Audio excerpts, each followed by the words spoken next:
Okay, y'all, here I go. Here's my steak sandwich, my easy peasy steak sandwich. I have steak, I have tomato, I have beautiful green romaine lettuce, I have some butter to spread on my bread. I have a cute, beautiful, I don't think it's a Kaiser roll. I don't even know what to call it. Maybe it's a round bolio.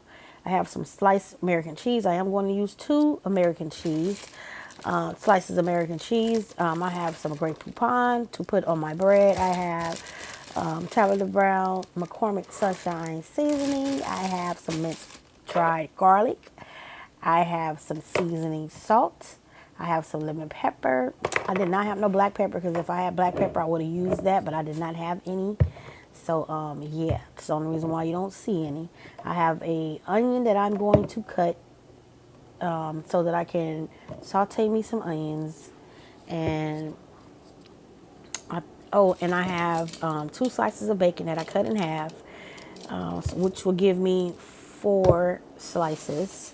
And yeah, that's about it. Excuse my voice, you guys. I think these allergies are kicking my behind. Okay, so I'm in Los Angeles, California, and we have an early allergy season for real. So please excuse that noise in the background, y'all. I don't know how to drown it out. But yes, I seasoned my steak beautifully, and I buttered my bread,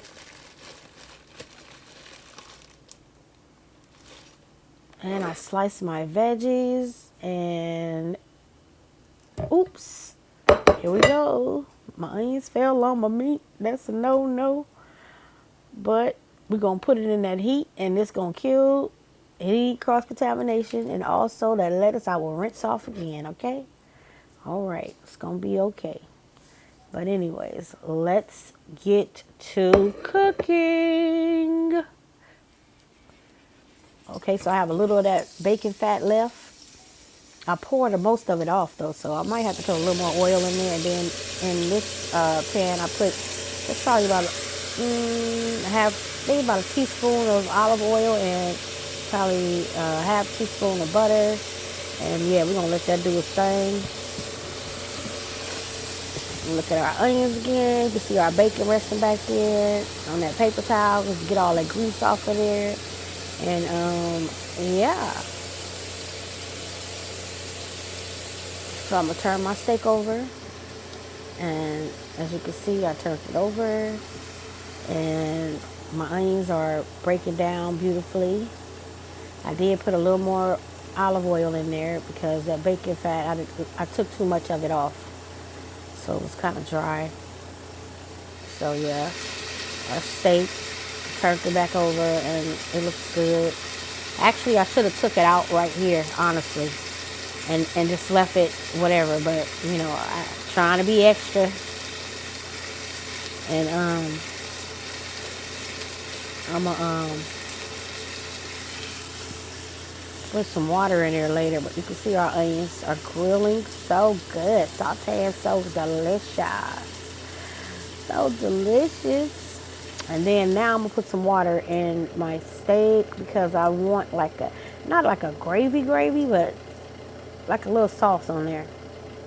So it'll make its own sauce. But I was doing something else. I wasn't watching it like I should have been because it should have been way more sauce in there. So what I usually do when it does that, I would let this cook out, and then I would put more water in there, and let that cook out. Then it'll be perfect. But I didn't do that.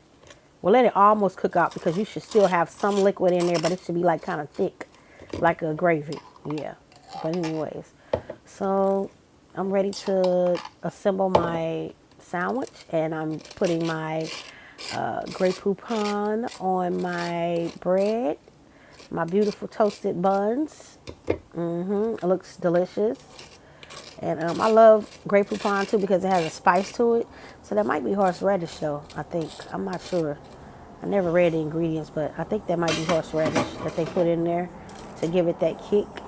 And but it really has a good contrast when you put it on any kind of sandwich or whatever. So you guys should try it if you haven't already. And here's our beautiful steak. Look at that. You see that little bit of sauce on there? So it should have been a lot more sauce. So I should have put more water in there and watched it, turned it down, and let it cook out more. You know what I'm saying? So yeah, make sure that y'all do that if y'all do it like this. You know what I'm saying? So yeah, we're putting our beautiful grilled onions on there. We're going to save part of it for the next layer because, you know, I have two little thin pieces of steak. Look, I got to keep saying little thin so y'all don't be like, ooh, that's a lot of meat. But it ain't. So, putting our other slice of cheese. And this is the first time I ever did my steak sandwich like this, y'all, honestly. But I just thought it would make a good video, so that's why I did it, okay? So, yeah, putting the rest of our grilled onions, trying to get all a little bit out the pan I can. Because, like my great-grandmother used to say, a waste is a want, okay? But anyways, one fell overboard, but we got it. Then our pieces of bacon, 4 pieces of bacon. Look at that. And this is smoked, hickory smoked bacon. Yes. And we're going to put our little 4 slices of tomato. Yep. And don't forget to like, comment, and subscribe, you guys. And share my video with as many people as possible. We putting our lettuce on top. Thank you in advance. I am trying to grow my YouTube channel. I'm going slow like a turtle. Yeah. So I'm learning a little bit at a time, day by day. So bear with me. So we're going to cut this sandwich in half.